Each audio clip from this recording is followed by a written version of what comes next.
Yeah, g'day TryPod, and welcome back to our Round 5 NRL recap show, here to break down how all of our best bets went, as well as give you our immediate reaction to the round that was.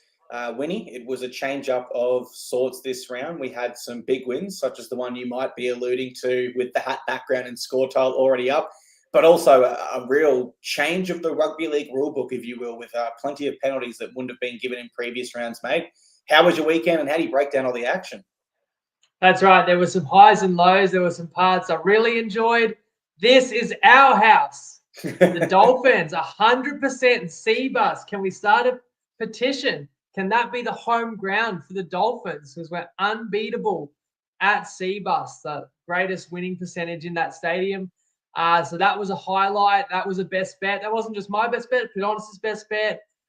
Benny Howard, he actually posted on the day of the game. It was his favourite bet. He's overseas. We didn't get to include that in the show. Didn't love all the sin bins, but you understand why they're doing it. It wasn't quite magic round, like farcical. It was just every time the whistle blew, oh, hang on a second, here we go again. The thing that annoyed me the most about the weekend, of course, is losing the best bet with the Eels, when I said it time and time again, that home team that's winless, they give you the best bang for your buck. It hits again. Parramatta have covered the line 3 straight weeks, and I've been saying don't give up on them. And I've found a way to find a losing tip on that game because I took the first half spread, and a late try puts them down 6 at the break, I think it was. And, of course, they go on to actually win the game. And I've just got too cute. Go back to it and just say I should have just played the full game line.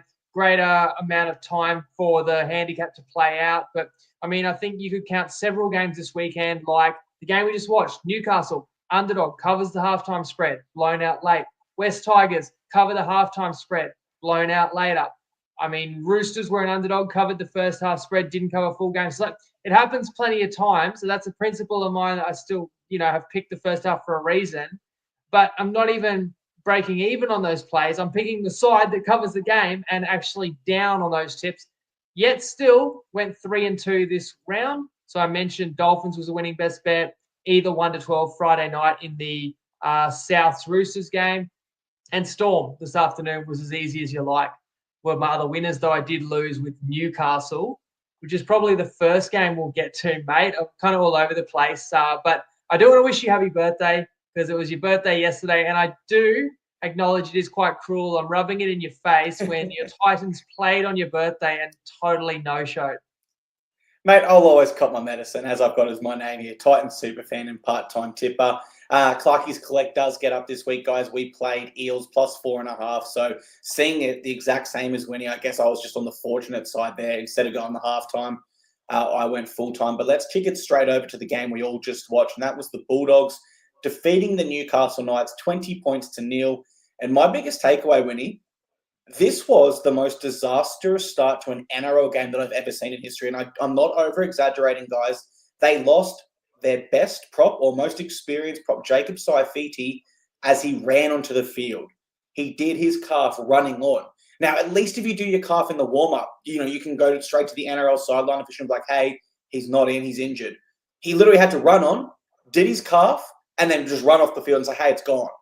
So you think, wow, that is really unlucky for this Knights side, because a big reason why we like them was they get a prop forward back. And Leo Thompson, you think, okay, that's all right. Second hit up of the game, they then lose James Schiller. And you just think at this stage, and I'm not going to lie, Winnie, I knew at this stage, okay, we're in big trouble here. I've never seen a side lose 2 players in 2 tackles and be down to 15 men. You add more pain to that when Jack Hetherington lasted only 10 minutes into the second half.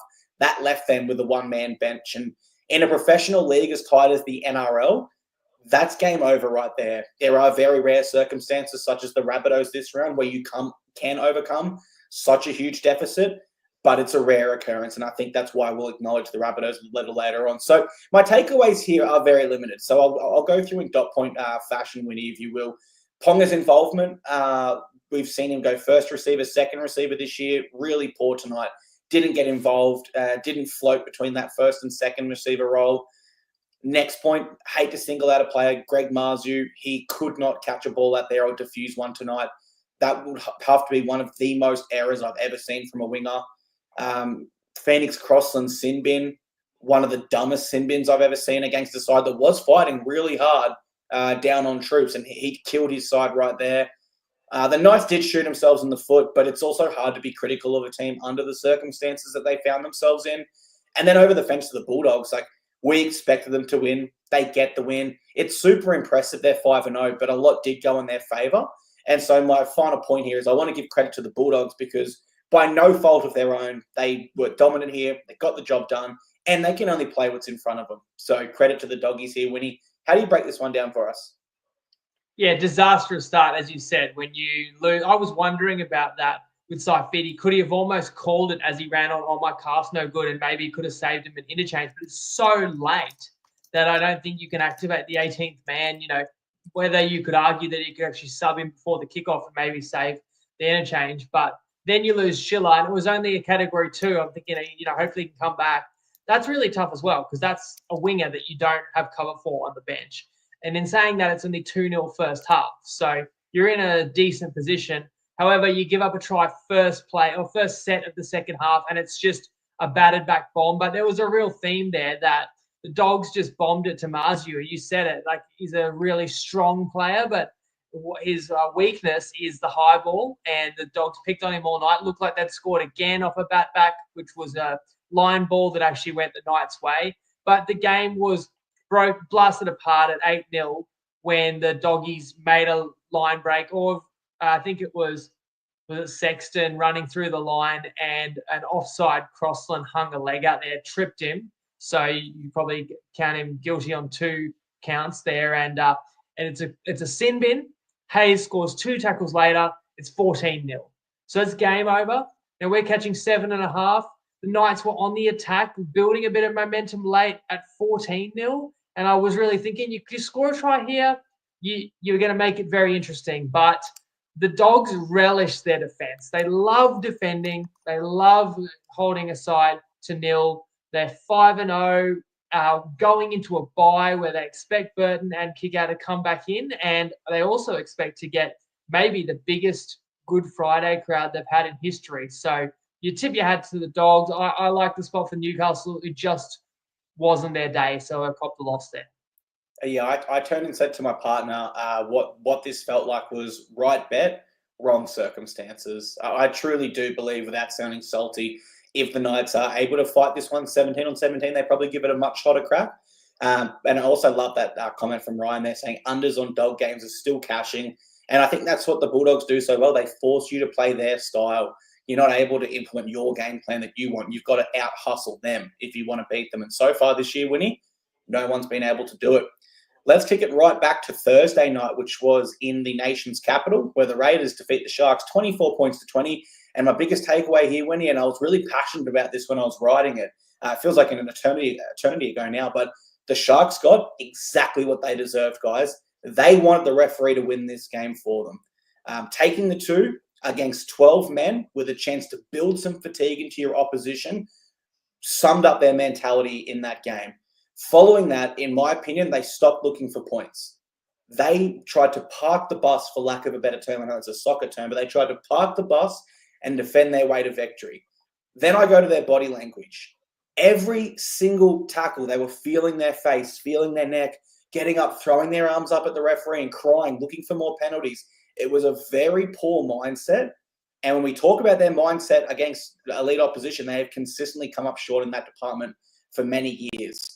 Over the fence to the Raiders, I think I underestimated them slightly. It was a really tough victory, but nothing that I didn't already know they were capable of. I certainly knew the Raiders were capable of winning footy games in that fashion. I just thought the Sharkies were a level above what they shown us. Hudson Young, I don't think he should have been in the bin.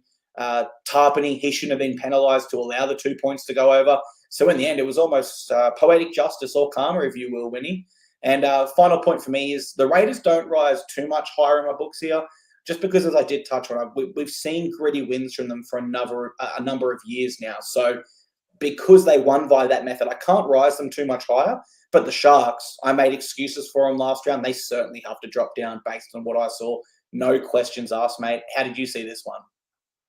Yeah, park the bus is usually a soccer phrase, but I think you applied it really well there to the great game. And I liked unders in this game. That was my initial instinct. And I said that on the preview show. And then, and the total was 47.5, mind you. Now, 18 all first half. I was very glad I didn't play that. And then, wouldn't you know it, there's only 8 points second half, and 6 of them came with 30 seconds to go. And it does actually go under. It just seems to be if I leave something alone, you know it's probably going to win. At least I still tell you on the pod you could make even more money. And I thought that both defenses would have been quite disappointed by a couple of the tries they gave up. A lot of second rower tries in this game, but Nicholson breaks through too easily for the Raiders, although he has had a knack of scoring tries lately. Also thought that the Nikora second try, the one right before halftime, was a backbreaker. I thought would actually lead the way to a Sharks win. But that's quite fluky. It's a triple kick, essentially, and a ricocheted rubber. But the previous Nikora try, he runs that hard line into the defence. It looked like Canberra had stopped him, and then Nikora just carried defenders across the line and scored. I thought that Canberra would be more desperate than that. But both teams took it up a notch second half, which made it so entertaining. I'll disagree a little bit. Like, I didn't have a massive problem with the Hudson Young sin bin, although generally I do hate it when it's a foul. It's foul play that the ref, first of all, the ref has not even seen it and thought it was a penalty live. Yet when we look at it in replay, it's actually so bad that it's a sin bin 3 tackles or 5 tackles later. That always bothers me. But okay, we knew there was going to be a crackdown, so you knew anything like that, they were going to set a precedent. Then that occurred at 18 all. Cronulla goes on the attack, gets a penalty first or second play. I think you absolutely do take the 2 because it was inside 20 minutes to go. The scores were level. And while I know what you're saying, you've got to go for the kill, but getting in front holds a lot of value because now Canberra is going to have to get those points back. And the team with a man down is just trying to survive for 10. So you know that you're gonna be able to dictate terms because you're going to get to play with a lead. And a lead Cronulla did have and did hold for the next 18 or 19 minutes. And that was their only lead of the night too. It was try for try.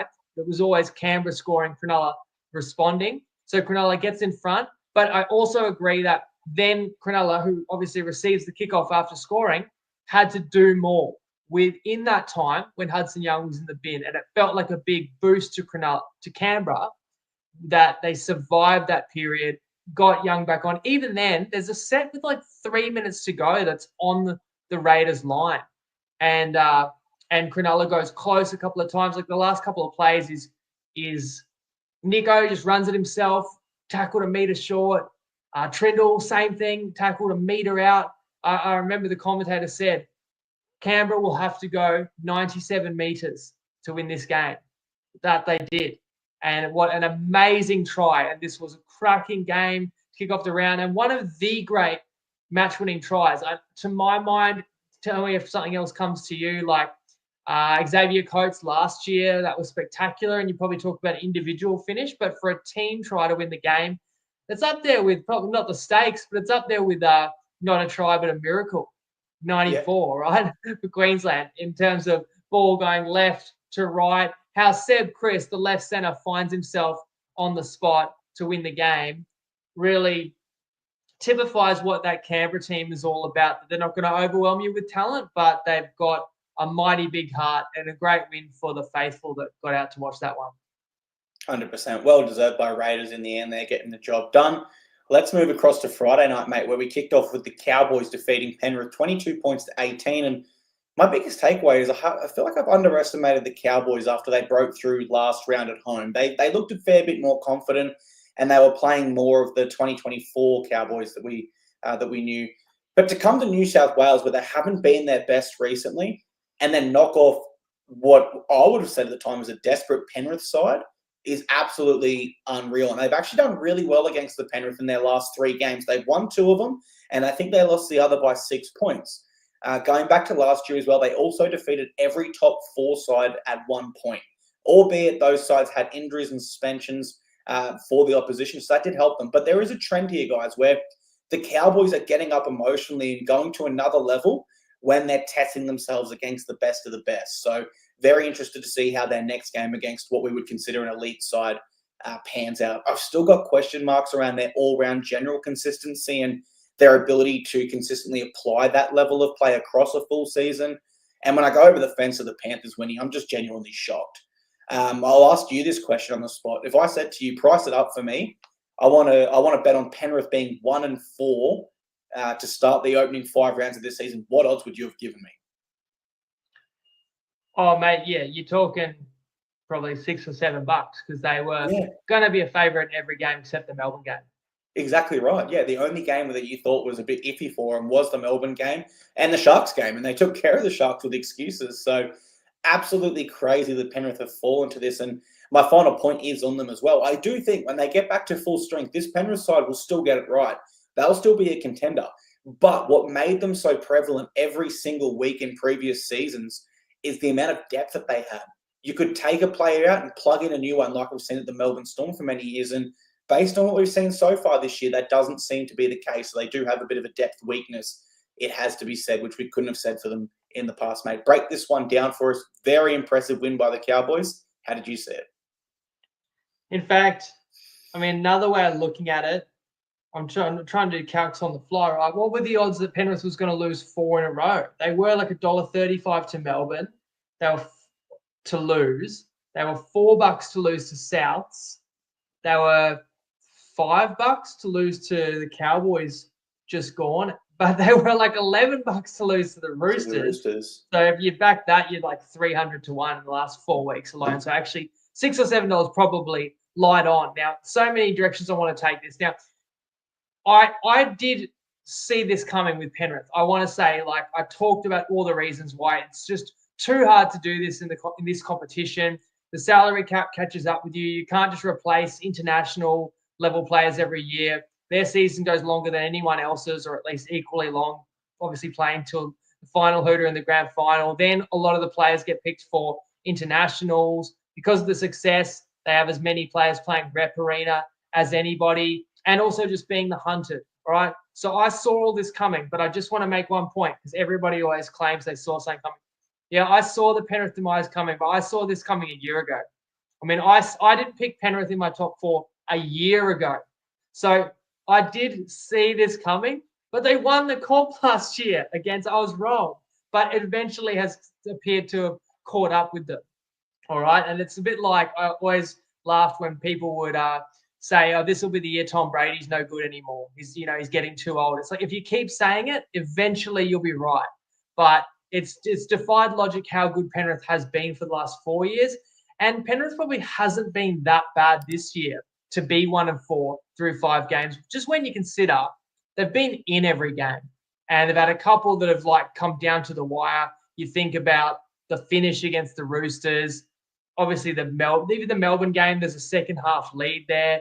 The Bunnies game, we talked about, could it be different if you get the Leota put down? In this game, the moment you have to single out would be McLean, catch and pass. He puts that, just passes that to the winger. It's a try. But I wanted to actually just bring up this angle from Billy Slater, just mentioning that Drinkwater is the fullback in the 2-on-1 scenario.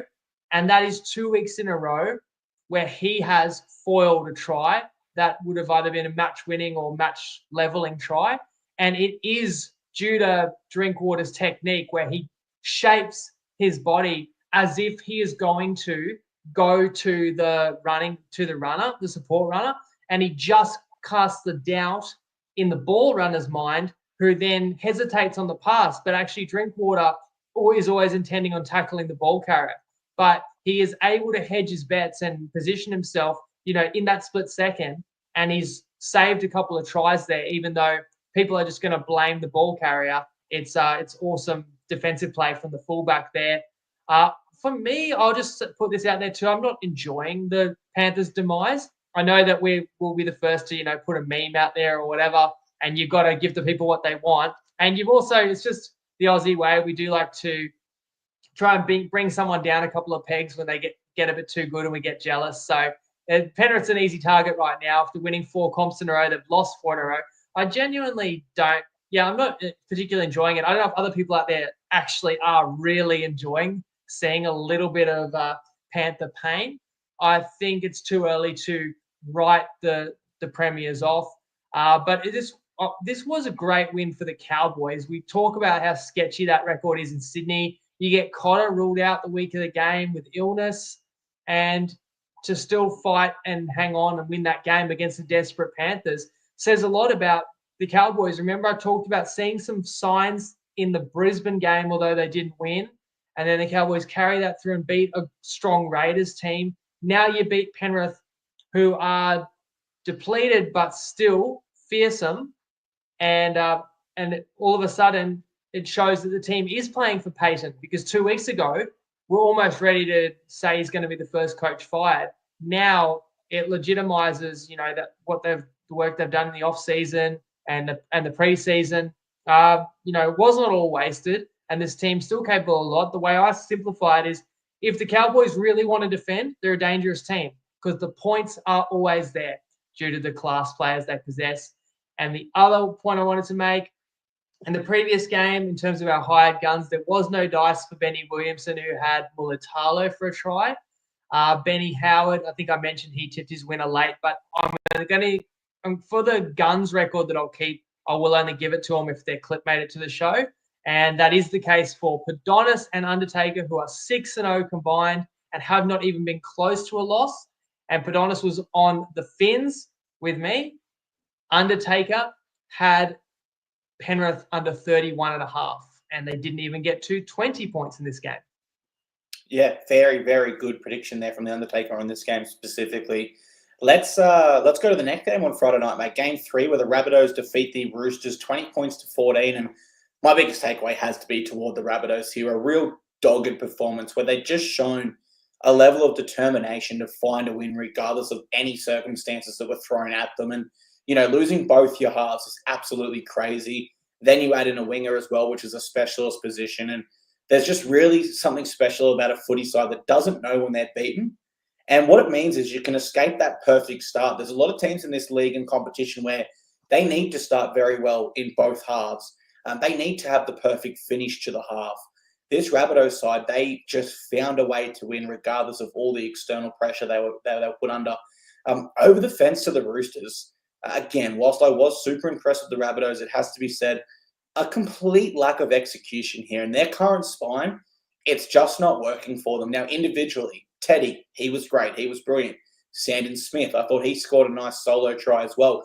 But in terms of creating opportunities for others, using the spark they have out wide, building pressure through smart plays and sustained pressure, kicking the ball and turning around the big Rabbitohs forward pack, it was absent this week. It was absent the week before, and really we haven't seen it since they beat the Panthers. So my final point for this one, Winnie, is an unbelievable effort by the Rabbitohs that's hard to sum up in words against a Roosters side that desperately needs a spine shake-up, because although they might have their best spine on paper at the moment, for whatever reason, as a quad, all four of them combining, it's just not working at the moment for me, mate. So how do you break this one down for us? Yeah, this was an unbelievable win by South. Again, my best bet was either team 1-12, and I was really concerned that the Roosters were going to rob us of that one and win going away and win at 13+. And in fact, it's Souths that come back and get the win despite losing both halves.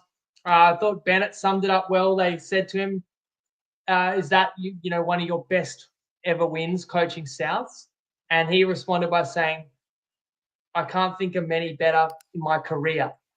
And as they said to Cody Walker, that's a fair few games. That's nearly 1,000 career games. And fair play, like Wayne's memory may not be the best, but the fact that he said not South's career in terms of toughness. And I thought Wayne put it perfectly. And this is him talking about his own team.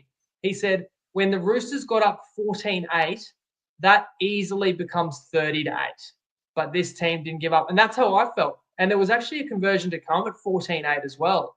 And if Sandon Smith slots that, psychologically the Roosters would have been up 8 instead of 6. And when you're beyond one score, I always feel like when you're within one score, you're not going to give up, because a try can come for any team, even against a run of play. But if South had been down 2 scores, is it a different story? But nevertheless, the Roosters should have put the Bunnies to bed at that point. The Roosters had all the running.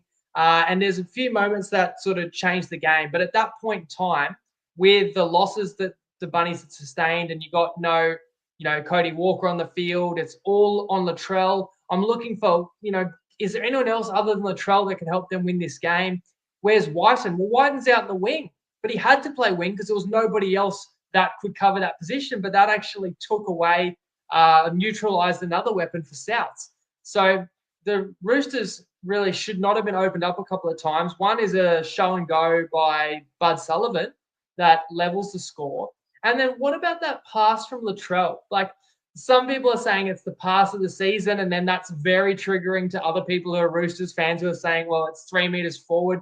Me personally, I'm really not biased. The score was level at the time.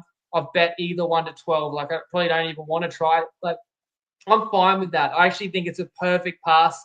I think when you do throw a ball that is a triple cutout that goes across the face of 4 defenders that Dom Young, who's 6'7", couldn't even jump and reach, it will drift forward a bit. And there was a photo going around. It sort of showed, I think that the photo actually didn't show the release point of the ball from Latrell, so it made it look like he let it go earlier than he did. Those long passes, if you just try and marry it up with the line, it's going to like look forward on still frame. So personally, I think absolute class. Like, the fact that Latrell had already kicked it out on the full twice in the second half, a lot of playmakers, go back to the Sharks game. The Sharks needed their playmakers to stand up and be counted and lead them to victory there. And we always talk about the confidence of a guy like Nico Hines. I mean, do you think Latrell in his mind is going, oh, I've already kicked it out in the full twice. If I throw an intercept here, people might blame me for this loss. Like, he's not thinking what could go wrong. He's seeing an opportunity and he's letting it rip. And he's thinking, how do I help my team win this game? Like, what's the play that wins the game for my team? And like, this is his first game back, and off a hammy where he can't work on his conditioning. Like, that's just a big reminder that this guy is a superstar, and he made the difference. And although Latrell did have those couple of errors with the out of the full, they were both the right option. If he hit either clean, they were going to be 40-20s because of the position of the fullback and, because how well he hits the ball. And the other massive impact that Latrell had, and I think the most pivotal moment of all, was his short dropouts. And I don't know if you can give him any credit for this because it was pretty damn fluky, but at one point, the Roosters had all the ascendancy and forced a line dropout, and Latrell kicks one up super high that bounces a meter from his own try line, but then starts going forwards, gets to the 10, and Jai Arrow is the one who wants the ball the most and comes up with it. Jai Arrow, who was playing centres, by the way. And I really felt like that swung the game because Bunny's actually got a penalty that set and actually got the field position for the Jai Gray try that was set up by Sullivan that leveled the score. So incredible win by Souths. I really believe Souths haven't been any more impressive to me than the Roosters this year. But Souths are 4-1, the Roosters are 1-4. It's just Souths have just won against the odds in all these games because they refuse to give up. And the Roosters have had leads in all these games but not been able to close it out. I've criticised, the Roosters' shortcomings being their halves being one of them. And I thought this was just an awesome game with a lot of desperation because I don't think the Roosters were that bad. You could say they should have killed Souths off, but it looked like the Roosters were trying. I actually just want to give all the credit in the world to Souths for hanging on. You do that, you just never know what can happen. And when you've got a special player that can make something out of nothing, it gives you that confidence to keep fighting hard because if you can turn the tide, you can make hay at the other end. So incredible win in the rivalry, which South sort of needed because I think they'd lost at least the last 4 or 5 in a row to the Tricolours. I think everyone's debating on that Latrell Mitchell pass, whether it was forward or not, and that's really helped Dom Young escape some criticism there. For me, he is one of the poorest defensive wingers in the NRL, and Isaiah Tass, when catching that ball, was millimetres from the sideline. All Dom Young had to do was hold his line and give him a gentle shove, and he was out. Instead, he tries to run forward. He runs past the ball looking for an intercept, and yeah, if I was his teammates, I would have been really disappointed with that decision. It was a poor one by Dom Young, which is unfortunate because he does bring a lot of real quality positives to that side as well.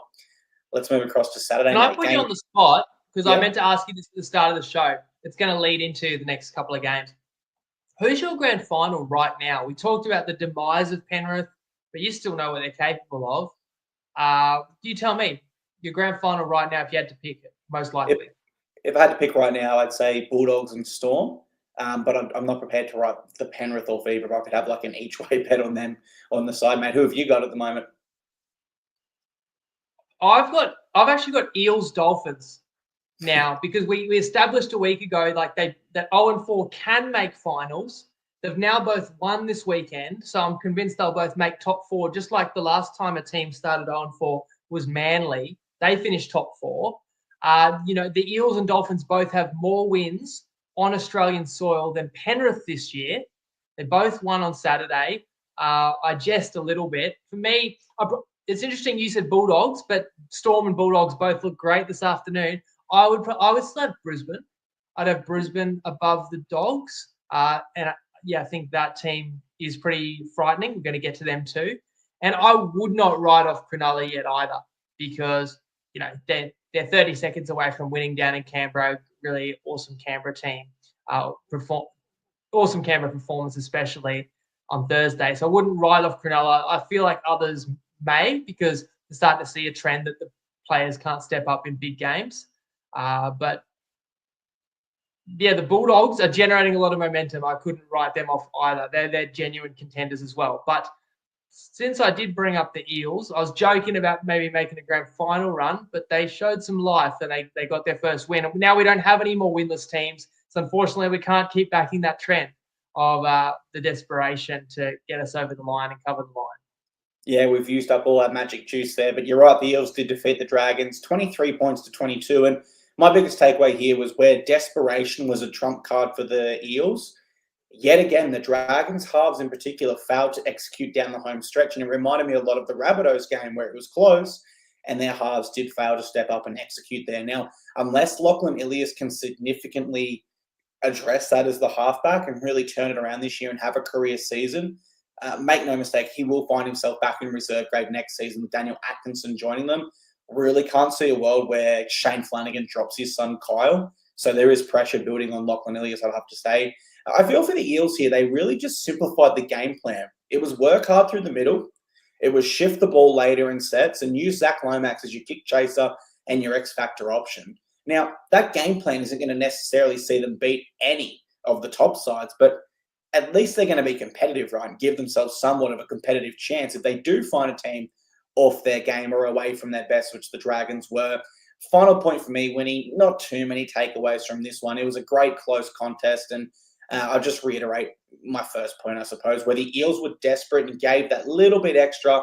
The Dragons weren't able to, and that was due to some poor decision-making from their halves in particular, mate. But it was great to see the King get a double, against his former side, mate. So break this one down for us. How did you see it? I actually just wanted to respond to comments about the Dogs. Multiple comments saying, like, the Dogs haven't beaten anyone yet. But to me, you're missing what? Matty Burton's your second best player. What's Kickow? Your fourth best player? Like, that's pretty big losses. This one by 20 today, 20-0 as well, which is even more impressive, against a night side that could well make the finals. You've beaten the Sharks team that I think is top 4 caliber, right? And you've won that game away. People say, who have you beaten? You've beaten Para, fair enough. That was pretty ugly. You've beaten the Titans, who've been hot and cold this year, and Dragons, who have also been hot and cold. But that's not a cakewalk schedule, and you can only beat who's in front of you. And speaking of two teams that the Dogs have beaten, this was an entertaining game. Again, like, people who follow the bets, you're probably frustrated as well. Like, I really want to just say, to back the Eels, and for me to just say I'm going to go first half when the 4.5 for the full game staring me in the face, and I just take the 2.5, and I explain my reasoning, but it's touch and go, and it's just ridiculous that I come up snake eyes again, and then the Eels come back from 12 points down to win the game when my bet's no longer on the line, when my bet has already failed in the first half. Like, I'm really frustrated about that. I've gone 3-2 this weekend. I should have gone 4-1. And I was actually thinking, man, have I underestimated the Gutho factor? Not that he would go superhuman himself, because I really wasn't expecting that, and I didn't blame myself for not seeing that coming. But it's more just that maybe Gutho had inspired everyone on the Dragons. Like, this game means so much to me, and because of the respect he does have, like, in the locker room, that everyone in the Dragons would lift. And I suspected that could also be the case to prove a point against Lomax. But in fact, Lomax, who was shifted to the wing in this game, by the way, and whether that had to be negotiated with the Eels coaching, I think it gives him the best chance to retain his Origin jersey as well and to specialise in that position. Played for Australia in that position. I like him as a centre, but Riles talked about that fitting the Eels, what the Eels want to do better. And Lomax had a couple of field goal attempts missed, but did kick a 45-metre penalty to level the scores. That was still, I swear that ball was still rising when it went over the crossbar. And of course, Lomax has the winner in Golden Point. So that's after a Gutho double, puts the Dragons up 12.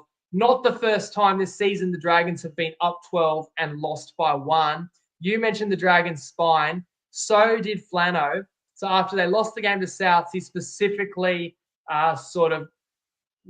it was in response to a media question, but he did not have his halfbacks back at all, like Ilias. And in this game, it was Flano first line volunteering, well, people are going to say change the spine. It wasn't just the spine. And then he brought it up again and said, spine changes. And I'm thinking, well, your captain's Damien Cook, you're not changing him. Your vice captain's Gutho, you're not changing him. Your 5'8's your son. So you're pretty much putting Ilias on notice yet again. All right. But I don't know what else the Dragons can do at this point because they are not managing these games well. And once you get out in front of a parasite that hasn't been able to score all season long, it should have been game over. So great grit by the Eels and a deserved win. It's just annoying to me that we don't profit out of that, even though it was predictable and it was good value and the line was probably too high. The only other point I had was just saying you don't see every day, which was pretty crucial because the score was 20 all the time when a Dragons line dropout went out on the full, which is not a penalty anymore, I didn't think, but apparently it still is a penalty if it's considered not contestable and it went out about 30 metres out. You could argue it's a miss hit. I don't know. It ended up being 2 points to the Dragons. But as we know, it's academic because Parramatta cancelled that out and then won in the extra period. Yep, never take the 2 points. That's the lesson I learned from this round. No, the only time that took the 2 and 1, I think, is the Bulldogs today early. So it was a bad round for sides that took the 2, all jokes aside, mate. Look, really don't want to do this next game, so let's get it out of the way. Manly took the 2 early. Did the Tigers take the 2 early? No, the Tigers didn't take the 2. I think the Dolphins took the 2 early. That leads perfectly into the next game, doesn't it? It does. Well, sadly, it does. Dolphins, they defeat my Titans 36 points to 10. And let me just start off by saying, guys, what really frustrated me about this was the same reasons I had used for Clarkey's collect in terms of a desperate side, literally applied to this game. And I just chose to overlook it, I think. So, look, here's my biggest takeaway, guys. This was the most standard Titans trend of all time, where they win a few games. We start to question if they're going to be consistent this year and live up to their potential. The players get way too ahead of themselves and they turn up with the wrong attitude. And I've seriously read this book so many times now. So whilst I'm bitterly disappointed on one hand, the other hand just says, well, it's nothing you're not used to. It's your team's just exactly still where they've been for so many years now. And I felt they were second best to the Dolphins right from the jump. Then Tino finds himself off early and I start thinking, okay, this is a disastrous start. Now, statistically, when you look at this one, the Dolphins were better in just about every single area. I mean that in attack and defense. So it's not as easy as looking at this game like we did the last and saying, oh, well, they hadn't got a win yet, so they were just more desperate, because no doubt that's a factor. But this Titans side simply didn't turn up. You don't go from being a really great defensive side for a fortnight to leaking 36 points. So the qualities that made them great to watch and back in the last 2 weeks completely dissipated. And so for my final point, I'll go to this. Hammer didn't and still doesn't have a single line break this season. We all agree he hasn't been at his best. I go ahead and speak up the Titans defense and forget a line break. He scores in the first 10 minutes when he just hasn't looked dangerous against any side this year. He just scores against us like it's nothing. 10 minutes in, and that sums it up for me. At that point, I thought, this is going to be a very forgettable night. I was hoping.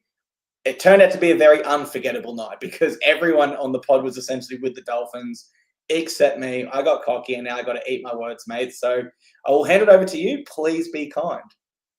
So again, congrats, Padonis, Benny Howard. They sniffed this one out as well, as did I. But maybe some people were skeptical. You know, I laid my cards out on the table. I said I've backed Finns twice this year. We were 1-1. Well, now we're 2-1.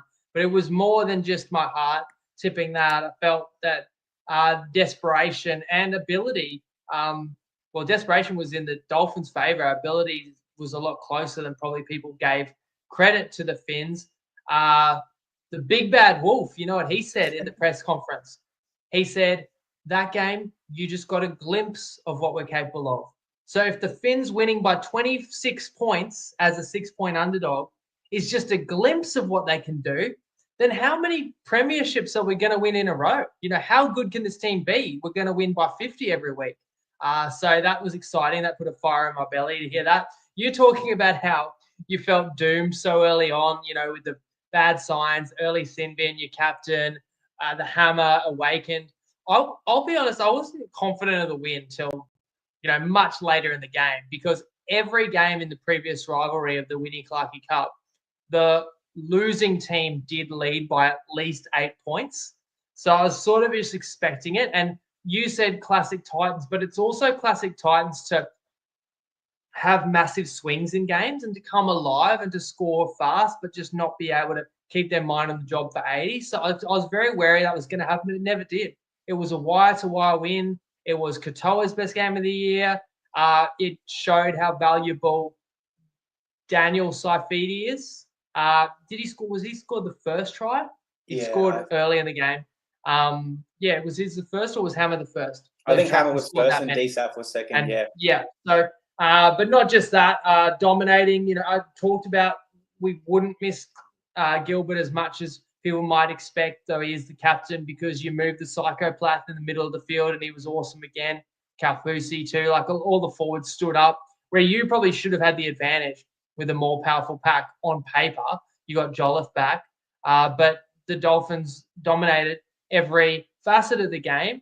And we still know what we've seen from the Titans in the first month of the season. Like, you know what you're capable of, and that's what probably frustrates you even more. How does the team miss the mark by so much? There's no way, surely, you were going to underestimate this Dolphins side that had already beaten you 3 times in their very young history and hadn't won a game. So you knew they'd be desperate, but you had to respect the ability of this team. It really looked like the Titans didn't, and they got served at home. Yeah, man, so disappointing as well. As Colt says, we have been down this road many a time, and I'm ready to move on. So let's go to the last game. Hey, you're still top 8. In fact, you're only 1 win behind second on the ladder.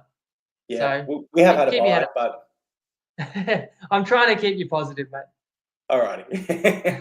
I'll take it. I'll take it. That's about all I can take from this round as a Titans fan. Let's go to the final game of Super Saturday, guys, where the Broncos defeat the West Tigers 46 points to 24. And, well, my biggest takeaway is I always speak to you guys about the importance of that 5 minutes. Sometimes I say 10 minutes, but we can agree that I often mention the 10 minutes leading up to halftime and the 10 minutes after. It is a crucial part of the game where you want to finish with momentum and then start on the right foot. I don't know why. I don't know the psyche behind it, but it just always feels that sides that give up tries in those key periods often go on to lose. And in an 8-minute time span during that period, guys, the West Tigers conceded 20 points. What? 20 points in 8 minutes in the most crucial point of a game. And that's the game right there, guys. Forget it. That is a brain fade of proportions that I can't remember the last time we've seen that from a side in the NRL. Maybe I'm missing one, but that was just so disappointing for the Tigers because they were fighting hard. They were giving themselves every chance against the Broncos side that we know can turn it on suddenly. Maybe call it inexperience. Maybe call it a brain fade. I'm not sure any excuse is going to fly for the Tigers fans there because they ruined 72 minutes of bloody hard work in 8 minutes. That's what they did. They lost themselves the game in an 8-minute period there. For the Broncos, it was another high-scoring performance where I do feel when sides present them with opportunity, they do have the right mixture of experience and X factor throughout their lineup where they will take that opportunity. But we already knew that about them, right? I just thought the Tigers would make it a touch harder than what they did. And so for my final point here, I will just go back to our preview show. And I'll remind everyone that I said I'm not sure about the 17.5 line for Tigers, but I'll definitely take them at 20.5. I can't see them losing by 20.5. And I said to you guys, that's going to be one of the main cornerstones of what I build a multi around this week. Yep, a penalty with 30 seconds to go, and they kick a conversion from, I think, 30 out, not quite on the sideline, but not in front either. And that just sucked me faster than the Titanic, mate. Absolutely unbelievable, but also quite comedic as well, I think. So how did you see this one, mate? Break it down for us. I was thinking of you, mate. So I said I would play the Tigers if I could find an 18.5. And then I was annoyed early when the Tigers actually scored 3 of the first 4 tries. But when the Tigers were down 20 late, I was thinking, try and be positive. I said, hey, imagine if they lost by 20. You'd be so annoyed if you caught 18.5. And Clarkey added an extra 2 points to the spread, since it was 17.5, added 3 points to the spread. He's going to win exactly on 20. And the Tigers had the ball in the Broncos half inside the final minute. But they went for an early kick, and Reece Walsh picked it up. And then he thought, what the hell, I'm going to kick. There's no one home. And then Reece Walsh may have got to the ball first and got taken out. And I reckon the penalty was 40 out, and it was wide. And you knew the Broncos would take a meaningless shot at goal. Well, meaningful to some, because unfortunately it did sink your multi or anyone that took that little bit of advice, Clarkey. That wasn't really fair. Now, you said you can't remember the last time a team scored like 3 tries so quickly. Yeah, you have to go all the way back to, I think about 4 hours ago when Melbourne did it. Melbourne did score 3 tries in 3 sets this afternoon. But I'll give it to you this. Not in that crucial period, though. You got to give it that. Okay, sorry. And it wasn't 20 points because, of course, it was 3 converted tries and a 2-point conversion, a 2-point field goal as well. That really rubbed salt in the wound because Brisbane had no right to lead that game at halftime. But, in fact, they did. And that was after West started strong. There was a great moment where Taruva had a brilliant try-saving tackle in the corner and then scored a minute later and looked like the West really came to play. But it's Willison's tries either side of halftime. The second Willison try in the second half is great deception. It's a set play and great sleight of hand by Moser. And he comes from the left of the dummy half but scores on the right, gets a 1-on-1. And Willison's too big. You can't stop him 1-on-1. But the first Willison try, let me give you a hot tip. When a 125-kilo prop goes into dummy half, he's probably going to go himself. And Western had to be awake to that. And 2 different players, I think it was Galvin and Jack Bird, just fell off the tackle. And Willison scored that. Like, there's very rarely any excuse for conceding dummy half tries. But I feel like when you're at 6s and 7s, you're scrambling and an experienced hooker throws a dummy, somebody shoots out of line and falls for it, and he gets himself a 1-on-1 and scores. I'm like, that was pretty savvy. But when a forward goes in there and just picks it up and then just plows over, I feel like you've got to get under the ball. That was very costly because not only was that 6 points to Brisbane, but they got the ball next set, as I say, kick another 2 points, score very shortly after halftime. Then the Adam Reynolds chip and chase, perfect little bounce for himself, even though he was carrying a hammy complaint and actually went off early. That killed the game, as you said. It's a reminder how deadly Brisbane are, both sides of the ruck, because Hunt can just take over when he needs to, and somehow Mam has to fit back into this team as well. So it does remind you how deadly Brisbane can be, which is why, as good as the Dogs look today, who knows where that game would take place based on the current ladder. Would Brisbane have to beat someone like Canterbury in Sydney to make a grand final? But if I had to look in the crystal ball, I probably would still pick Brisbane to beat Canterbury in a do-or-die game in the finals.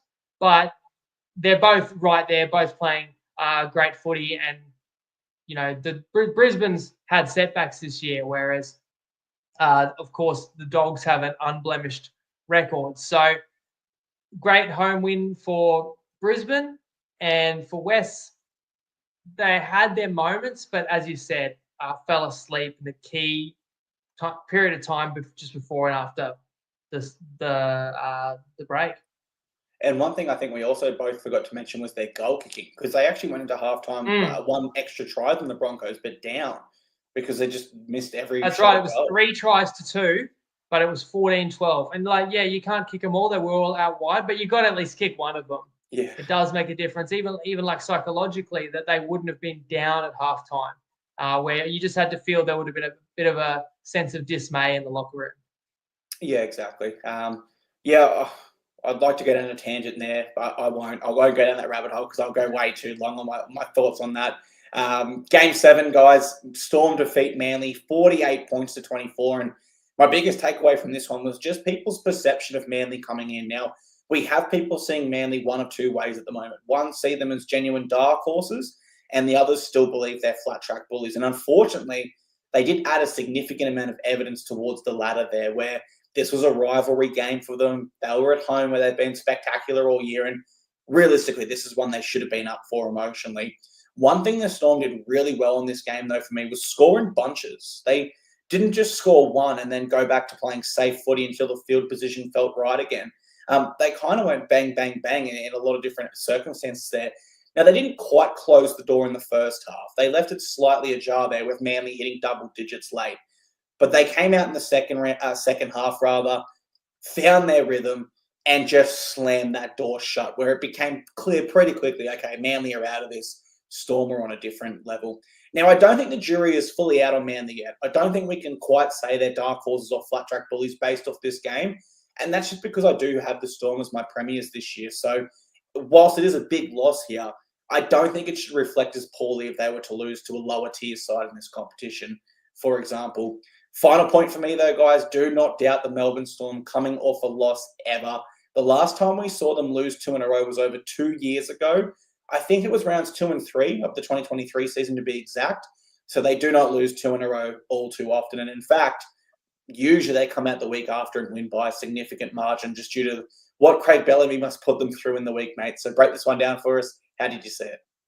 And would I be right in remembering that there was the Titans were one of those losses? Were you the ones who beat them back to back, and then Bulldogs? Bulldogs beat them. Them at Amy. Yeah, yep, correct. So Bulldogs beat them at Amy, and Storm never lose 2 in a row. But then they didn't know what the mighty Titans had in store for them. Mate, there was some serious premiership muscle that day, although I think they had 3 or 4 key injuries and we were close to full strength. So, and speaking of injuries, of course, Jerome Hughes came back in. So it's not a massive amount of closing line value thanks to picking a great tip. I took Melbourne -4.5 as a best bet, but I said I really like that bet even if Hughes doesn't play. And if Hughes does play, I think the line should be closer to 7 or 8. And I think it closed 7.5. You know, if you waited till you heard the Hughes news and laid a couple extra points, you didn't have to worry anyway. Storm gets like a repeat set, and that's on the back of Manly trying to go short side, and Luke Brooks kicks a shallow kick that Pappenhausen runs onto, though he did get crushed by Olukwatu. And I want to talk about Olukwatu's effort even in a losing side, but Melbourne gets on the front foot. It's a try. And then Manly kicks it out in the fall off the kickoff, and Melbourne scores a try. And then Manly goes deep, and Melbourne still scores at the end of that set. So legit 3 straight sets, Melbourne has scored 18 points. So then it was like 18-2. And Melbourne actually got on the attack, and I was thinking, geez, they're going to put up a cricket score here. But Melbourne made one mistake. Manly kind of got a foothold back in the game. Manly had about 3 good chances for a try. Like there's one where it's a 2-on-1. If you get the ball to Sabi, scores, but Melbourne foils it. Another on the other wing is saved by Melbourne. But Manly gets 1 try, gets a penalty end of the half, 18-10. I still felt pretty comfortable. And though the second half was a bit of an arm wrestle, I do think it sort of swung on a pretty rough call on Burbo. I don't know if you remember this one, but Burbo gets to his feet, plays the ball, and then falls forwards. And the ref gave the turnover against Manly, saying that he didn't get his balance. I feel like once you've played the ball, if you fall over after that, it's a bit harsh. Melbourne, of course, scores on the 5th tackle of that set. Next set scores a long-range try. And Manly were pretty crushed by that point because some of the defence after that moment was quite embarrassing, to be honest. And I feel like everything I've said about Manly so far this year has been true. You're worried about injuries to key players. You're bully when the going's good. You can put on a big score against teams, but are you a true contender? Well, yeah, no Turbo today, but you're at home against a Melbourne side that just lost to St. George, and honestly, 48-24 flatters Manly because it was actually 48-10. So I suppose if you're going to try and find a positive, you're going to say they're still in the competition because Manly's got the final 14 points, final 3 tries of the game. That's about the only positive thing you can say for Manly. And I know when I put a video up last week, I mentioned Melbourne, and I just said it as a throwaway line to the best team in the comp. But I had lots of people actually really argue with that and say, how's Melbourne the best team in the comp? They just lost to Dragons. The Dogs haven't lost a game. Melbourne's the best team in the comp. Well, they're the best team. They can play footy at the highest level right now. They don't have any major injuries. As we said, good news that TUES came back. And I said it on Tuesday. And to people's credit, I said, what am I missing? Why is Melbourne not, a really good play here? And nobody really argued. I didn't hear anybody really argue with me or really campaigned for playing Manly this week. So I think it was pretty logical. It was a pretty simple play Melbourne off the loss and against a Manly team with no Trbojevic. And look what happened. It was an easy win as you could like. Just like every winning best bet so far this year, I think we're 10-7. We've had probably 3 lose with a try in the last 5 minutes, but we've had no lucky wins. Like, you tell me the non-easy win we've had so far this season, right?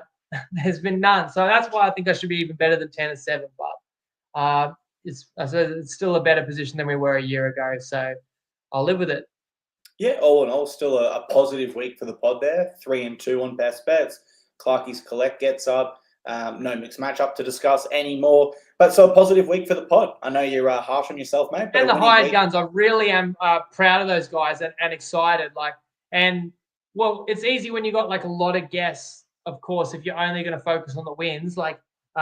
Benny Williamson's hurting right now. He hasn't picked a winner. But as I say, it's early days. He picks try scorers. There's going to be more fluctuations and prices are higher sometimes too. So it's easier to scoop a few more units. But I do want to tip the cap to Padonis and Undertaker. One thing to win 3 out of 3, but to win them all by a mile as their bet of the week has been outstanding. And it's added an extra real positive element to the show. I know the followers appreciate it. Definitely. We've got some sharp punters on board, myself excluded. Thank you so much for joining us. Clarkey's Collect got up this weekend too, mate. Don't be too hard on him. Now we'll hopefully build that back up in profit like we did last year as well. Alrighty, guys, quickly approaching that 1 hour mark. So we will say thank you very much for being here with us on the recap show. And don't forget, we'll be back Tuesday at 5:30 p.m. We're all in the same time zone now, in the east coast of Australia, that is. So we'll see you Tuesday, 5:30 p.m. for our preview show, which will have all of our best bets, hired guns, Clarkey's Collect, and so much more. So we'll see you then. Winnie, any final words from yourself, mate? I'm just looking in real time. Have we got any more Sunday nighters? I mean, next week, I think that was the last Sunday night game for a while too. So that's right. We've caught up for timing, which is important for Queenslanders. Now the pod will be at 5:30 for my Queensland brethren on a Tuesday. The recap show is always just after full time, but as I said, no more Sunday nighters for a while. So that'll be a little earlier, while the preview show for Queenslanders will be a little later. For everyone south of the border, same programming as usual. Thanks for joining us as always, guys. Get your fins up and see you next Tuesday. Lego.